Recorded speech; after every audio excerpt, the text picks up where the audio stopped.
할렐루야. 복된 주일에 또 예배하는 모든 분들을 주님의 이름으로 환영하고 축복합니다. 이 시간 또 가정에서 예배하는 분들, 또 예배하는 우리 분들과 한번 인사할 때요, 두려워하지 맙시다. 한번 인사 나눠보겠습니다. 두려워하지 맙시다. 이 성경에 보면 이 두려워하지 말라라고 하는 표현이 몇 번 나올까요? 365번 나온다고 합니다.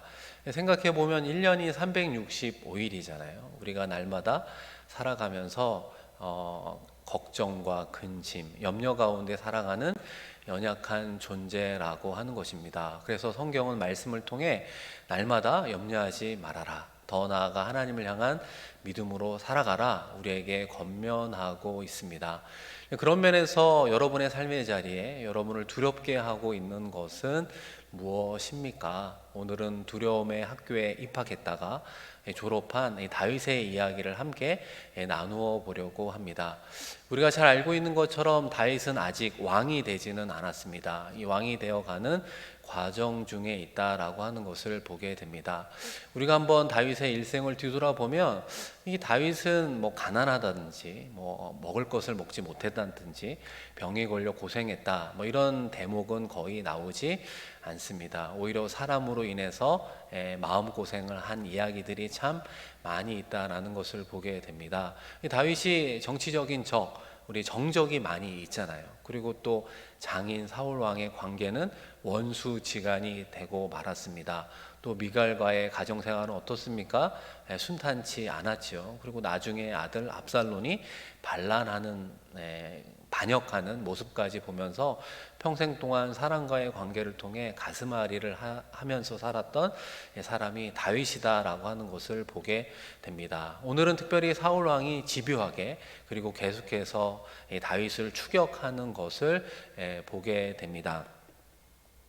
지금 다윗의 심경이 한마디로 이제 두렵다, 두려움 이렇게 표현할 수 있습니다.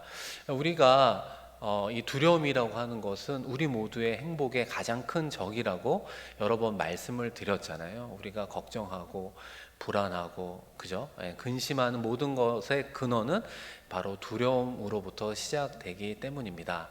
우리가 영화 가운데 도망자라고 하는 제목 혹은 주제로 이루어진 영화를 보다 보면 이 공통적인 특징들이 좀 나와요. 그죠? 이 주인공이 무고한 자신의 어떤 혐의를 벗기 위해서 일단 도망치는 도피하는 장면이 나오게 되고요.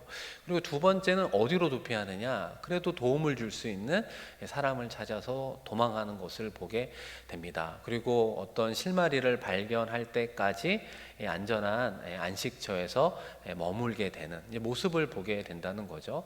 이 다윗 왕도 동일한 패턴을 지금 보여주고 있습니다. 사울 왕으로부터 도피한 다음에 가장 우선적으로 누구를 만나러 가느냐? 이 선지자 사무엘을 만나러 라마나요스로 가게 돼요. 왜 그곳으로 가느냐? 이 사무엘이 다윗에게 기름을 부어 주었잖아요. 왕이 될 거라고. 그러다 보니까 도대체 내가 언제 왕이 되느냐? 라고 하는 시기의 문제를 물어볼 수도 있고, 지금 내 상황이 도피자, 도망자로 살아가는데 어떻게 해야 됩니까? 라고 하는 조언을 구하러 갔을 것 같습니다. 그런데 다윗이 라마나요스에 있다라는 이야기가 사울왕에게 들리자 사울왕이 두 차례에 걸쳐서 신하와 추격대를 보내고 마지막에는 본인이 직접 다윗을 잡으러 오잖아요. 그때 어떤 일이 발생하느냐? 여호와의 영이 충만히 그들에게 임하면서 예언하게 됩니다. 영적인 사건이 발생하게 되죠. 그래서 그 가운데 다윗이 이제 목숨을 구하게 됩니다. 우리가 이 부분을 좀 생각해 볼 때 이 사건의 과정과 결과는 하나님이 인정해 줬다. 여기까지 도망친 다윗을 하나님께서 귀하게 보고 있구나 라고 하는 것을 보게 됩니다. 그런데 문제는 무엇이냐면 그 다음 다윗이 보여주었던 행보부터 문제가 나타나기 시작을 합니다. 오늘 사무엘상 21장 1절 말씀인데요. 우리 한번 같이 읽어보겠습니다. 다윗이 노베 가서 제사장 아히멜렉에게 이르니 아히멜렉이 떨며 다윗을 영접하여 그에게 이르되 어찌하여 네가 홀로 있고 함께하는 자가 아무도 없느냐 하니. 아멘. 이 제사장 아히멜렉이 다윗에게 물어본 거예요. 근데 그 당시 군대의 장이었으니까 부하들을 대동하고 올 거라고 생각했는데 혼자 오니까 이상해서 물어보았는데 사실은 다윗이 거짓말을 하게 됩니다. 왕의 명령을 받아서 혼자 오게 되었다라고 하는 아쉬운 대목이 이제 이어지는 말씀에 등장하게 돼요. 그러면서 다윗이 제사장 아히멜렉을 통해서 두 가지를 얻고 그곳을 벗어나게 되는데 먹을 양식을 구하게 되고, 또 하나는 골리앗이 사용하던 칼이 있잖아요. 그 칼을 얻고 그곳을 떠나게 됩니다. 그런데 문제는 그 다음에 발생하게 되는데, 이 제사장 아히멜렉이 다윗을 도왔다는 소식이 사울 왕에게 전해지게 된 거예요. 그래서 괘씸히 여겨서 이 제사장 아히멜렉을 비롯한 85명의 제사장을 몰살시키는 이 비극적인 사건이 발생하게 됩니다. 이 세상의 관점으로 보면 다윗이 도망자로 급하게 막 도피하면서 좀 실수를 했구나, 큰 실수를 했구나, 이렇게 평가할 수도 있지만, 이 두려움의 학교의 기준으로 본다면 다윗이 두려움의 학교에 입학했구나라고 하는 것을 알 수 있습니다. 그 기준이 무엇입니까? 다윗의 믿음의 크기가 두려움의 크기보다 작아질 때 비로소 자동적으로 두려움의 학교에 입학하게 되는 것이죠. 그리고 그 두려움 속에서 어려움을 겪게 되는 순서로 나아가게 됩니다. 사랑하는 성도 여러분, 그런 면에서 여러분은 두려움 학교의 재학생입니까? 아니면 졸업생입니까? 나의 믿음의 크기, 두려움의 크기를 상대적으로 비교해보면 알 수 있고요. 또 다른 질문이 있다면, 내가 보이지 않는 하나님을 두려워합니까? 아니면 보이는 사람을 더 두려워합니까? 이 질문에 어떻게 대답하느냐 라고 하는 것으로 내가 어디에 소속되어 있는가를 알 수 있습니다. 만약 내가 사람을 두려워하면 그 사람은 반드시 어려움을 겪게 되어 있어요. 우리 잠언 29장 25절, 사람을 두려워하면 올무에 걸리게 되거니와 여호와를 의지하는 자는 안전하리라. 아멘. 안타깝게도 이 다윗은 이 순간 하나님보다 더 사람을 두려워했어요. 그래서 올무에 걸리고 말았습니다. 오늘 본문이 시작되는 사무엘상 21장 10절입니다. 그날에 다윗이 사울을 두려워하여 일어나 도망하여 가드 왕 아기스에게로 가니. 이 다윗이 사울을 어떻게 했다고요? 두려워했다. 그리고 블레셋 가드로 도망갔다라고 증언하고 있다는 것입니다. 물론 다윗이 처음부터 불신앙으로 행한 것은 아니라는 걸 우리가 알고 있어요. 다윗이 여러 번 믿음으로 응대하며 특별히 두려운 상황과 맞섰음을 우리는 잘 알고 있습니다. 그럼에도 불구하고 다윗의 현실이 변화가 있습니까? 전혀 변화가 되지 않았다라고 하는 것이에요. 동일하게 우리의 삶도 마찬가지죠. 우리도 신앙인으로 살아가니까 우리가 살아가면서 만나는 인생의 두려운 상황을 우리는 믿음으로 여러 번 응대할 수 있다는 것이죠. 그러나 우리의 현실은 변화되지 않을 수 있음을 성경은 우리에게 이야기하고 있다는 것입니다. 그리고 그러다 보니 이 사단은 그 틈을 타고 우리 안에 두려움을 심는다라고 하는 것입니다. 이 두려움이요, 다윗을 공격하고 있고 심지어 우리를 무차별하게 공격하고 있다는 것입니다. 이런 공격을 받으면 어떤 일이 발생하는가? 다윗처럼 장고 끝에 악수를 두어 패착이 되더라. 이것이 오늘 말씀의 결론 중에 하나라고 이야기할 수 있어요. 이 다윗이 블레셋의 가드로 간다라고 하는 것은 어떻게 보면 고심 끝에 나온 신의 한 수라고 생각했으니까 다윗이 그곳으로 가지 않았겠습니까? 그런데 왜 그 수가 악수가 되고 더 나아가 패착이 되었다고 이야기할까요? 여러분, 먼저 이 블레셋의 가드라고 하는 곳은 이스라엘의 원수였던 블레셋의 5도시 중에 하나입니다. 그리고 또 가드가 왜 익숙한 지명이냐면 골리앗 아시잖아요. 이 골리앗이 바로 가드 출신이기 때문에 그렇습니다. 이 다윗이 블레셋의 가드로 도망갈 때 이런 생각을 한 것 같아요. 이 3, 4년 전에 골리앗과의 싸움, 아마 사람들이 잊어버렸을 거야.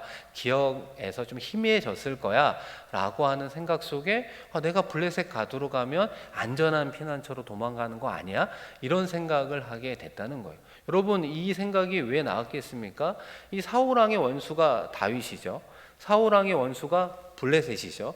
그러니까 다윗과 블레셋은 동지가 될 수 있다는 것입니다. 다윗의 원수의 원수는 동지, 친구가 될 수 있구나라고 하는 것을 계산했던 것입니다. 이런 인간적인 계산으로 말미암아 다윗에게 이 블레셋의 가드만큼 이 세상에 가장 사울 왕으로부터 안전한 곳은 없어, 이렇게 생각을 했습니다.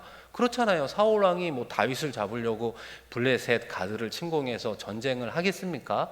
그렇게는 하지 않겠지요.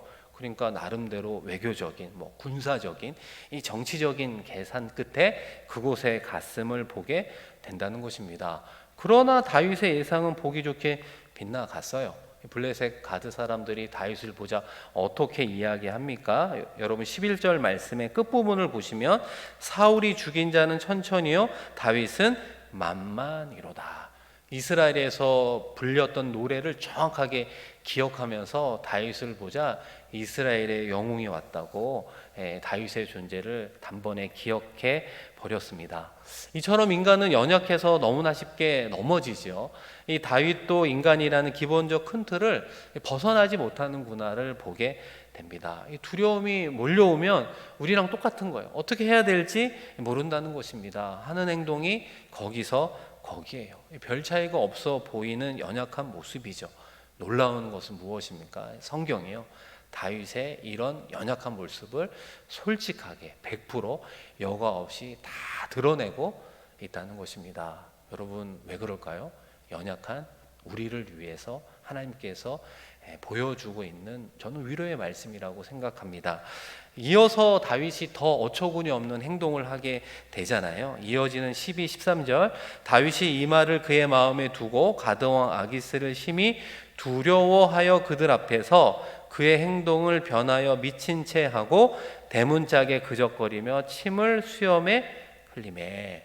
이 아기스의 왕의 신하들이 아기스에게 이야기하는 거죠. 다윗을 조심해야 된다. 이 이야기를 다윗이 들으니까 다윗의 마음이 어떻게 됐다고요? 아기스 왕을 심히 두려워했다라고 이야기하는 거예요. 아니, 아까는 사울을 두려워해서 고심 끝에 블레셋 가두로 왔는데 이곳에 오니까 두려움이 해결됐나요? 문제가 해결됐습니까? 해결되지 않고 오히려 아기스 왕을 더 두려워하고 상황은 복잡하고 더 힘들어지게 되었다고 성경은 우리에게 이야기하고 있습니다. 그러다 보니까 다윗이 미친 사람처럼 행동을 한 것 아니에요. 대문짝에 그적거리고 침을 수염에 흘렸습니다.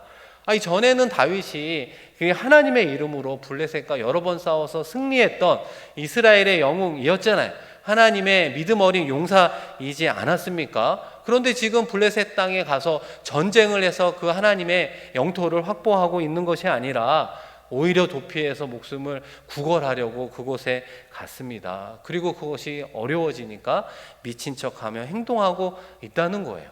하나님 보시기에 다윗이 얼마나 부끄러운 모습이겠습니까?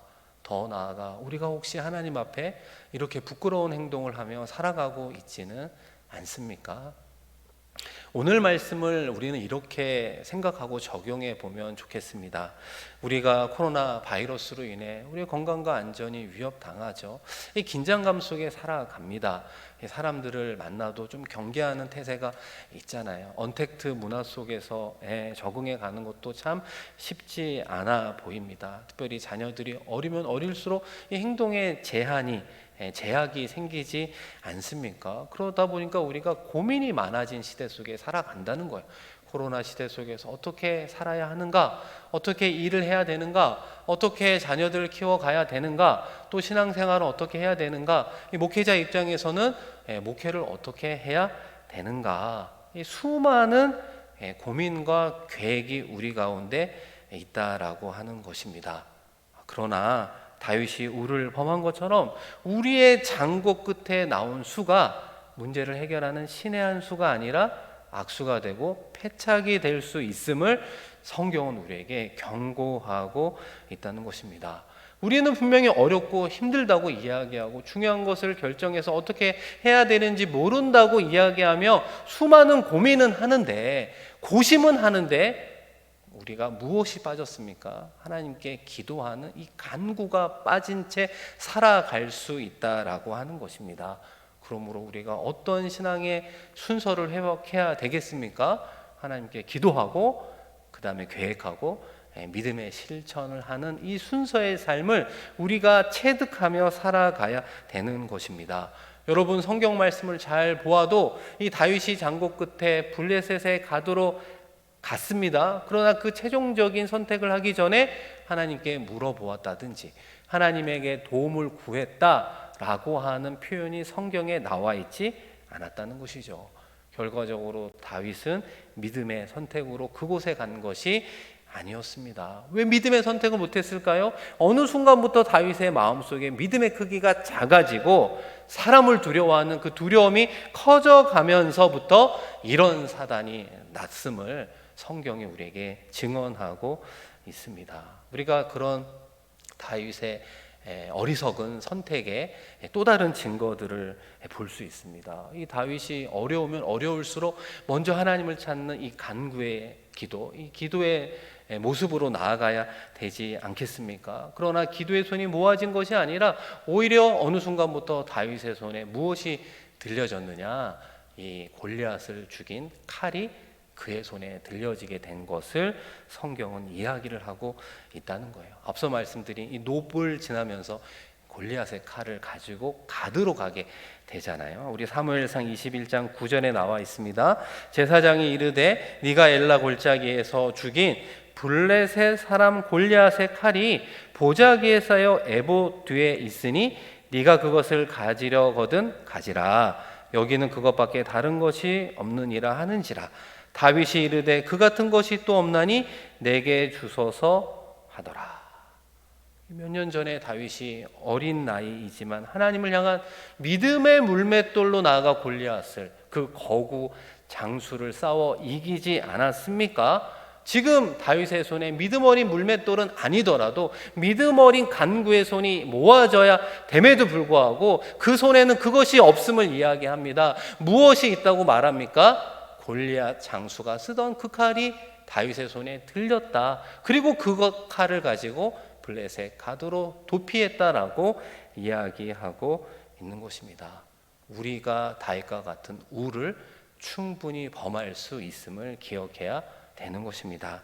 과거의 승리의 경험이요, 지금 다윗의 신앙을 지켜주거나 보장해 주는 것이 아님을 이야기하고 있는 거죠. 여러분, 고린도전서 10장 12절에 보면 선줄로 생각하는 자는 넘어질까 조심하라 말씀하지 않습니까? 과거에 받은 은혜 너무나 소중하지요. 특별히 청년 시절에 뜨겁고 성령 충만했던 그런 기억은 소중하지만 그것으로 오늘을 살고 승리하려고 하는 것은 우매한 행동이라는 것을 이야기하고 있습니다. 오늘은 오늘을 살아가고 승리할 수 있는 새 은혜, 새 믿음이 절대적으로 필요한 줄로 믿습니다. 할렐루야.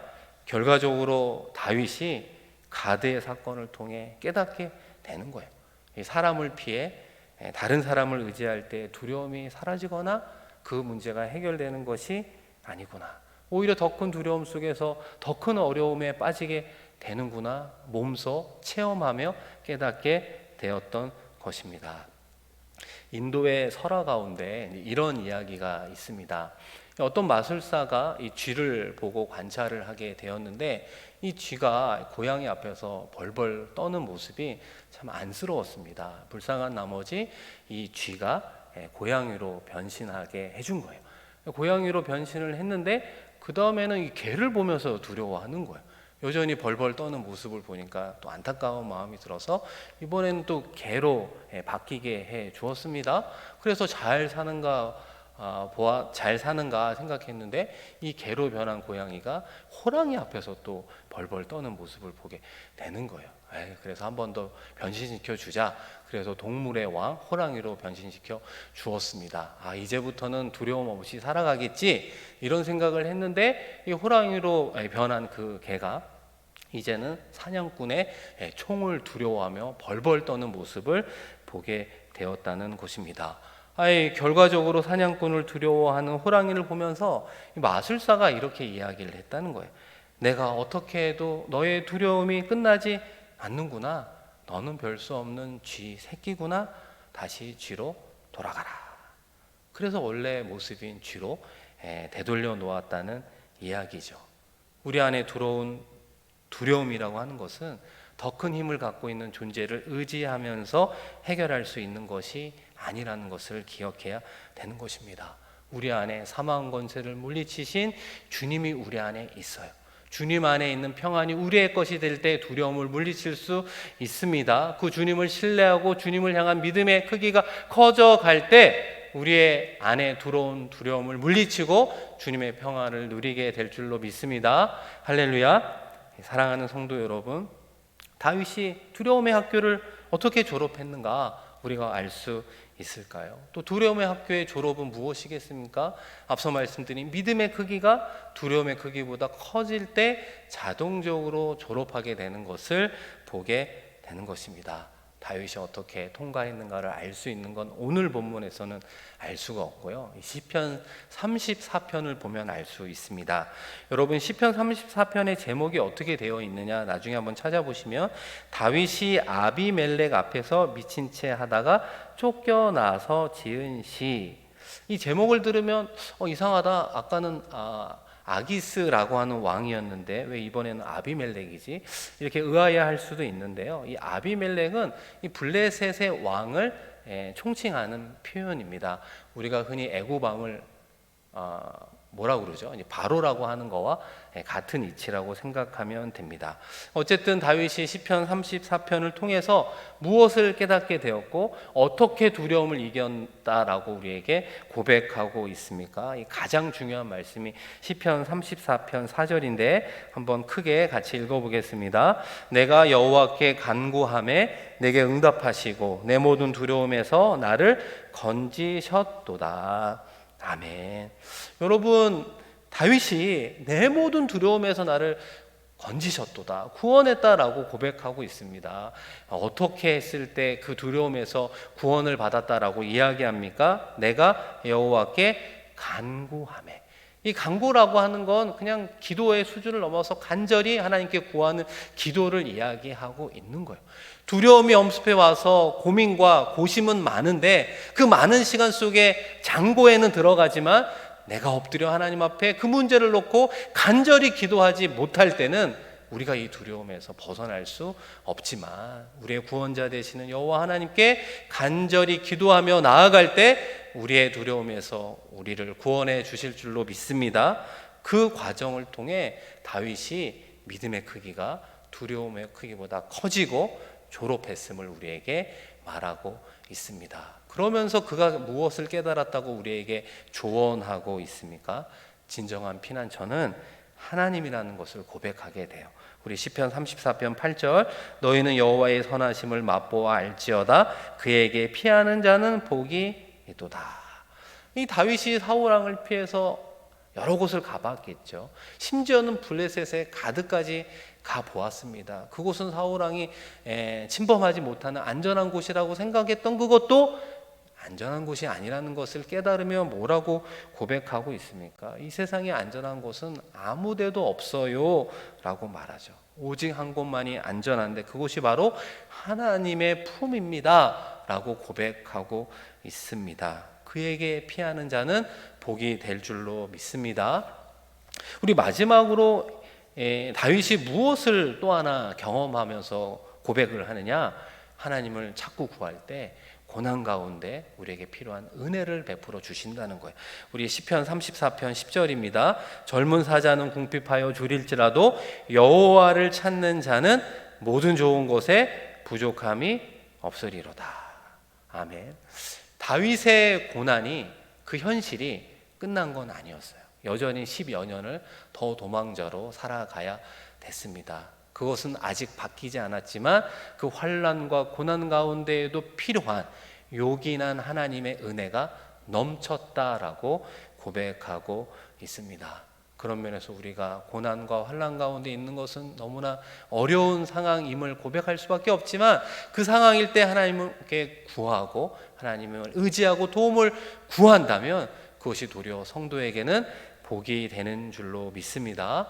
사랑하는 성도 여러분, 다윗이요, 오늘의 사건 이후에 더 이상 사울 왕을 두려워했다라는 표현이 성경에 없습니다. 여러분, 다윗의 실수로 제사장 아히멜렉이 사실은 죽었다고 이야기했잖아요. 근데 그 아들이 아비아달입니다. 역시 제사장인데 그가 다윗에게 오게 되었습니다. 그때 다윗이 뭐라고 이야기하느냐, 우리 마지막으로 사무엘상 22장 23절인데요. 두려워하지 말고 내게 있으라. 내 생명을 찾는 자가 네 생명도 찾는 자니 네가 나와 함께 있으면 안전하리라. 여러분, 다윗의 멋진 고백이지 않습니까? 두려워서 블레셋 가드까지 사실은 구걸하며 도망친 다윗이 이제는 아비아달에게 두려워하지 마라, 이렇게 위로하고 있습니다. 그리고 마지막에 뭐라고 이야기하고 있습니까? 나와 함께 있으면 안전하리라. 아니, 다윗이 그 순간 교만해진 건가요? 그게 아니라는 거예요. 하나님이 함께하는 삶이 안전하다는 것을 알아요. 내가 하나님을 의지하는 삶을 살아갈 거야. 그러니까 나와 함께 있으면 너도 안전할 수 있어 라고 이야기하는 것이 아니겠습니까?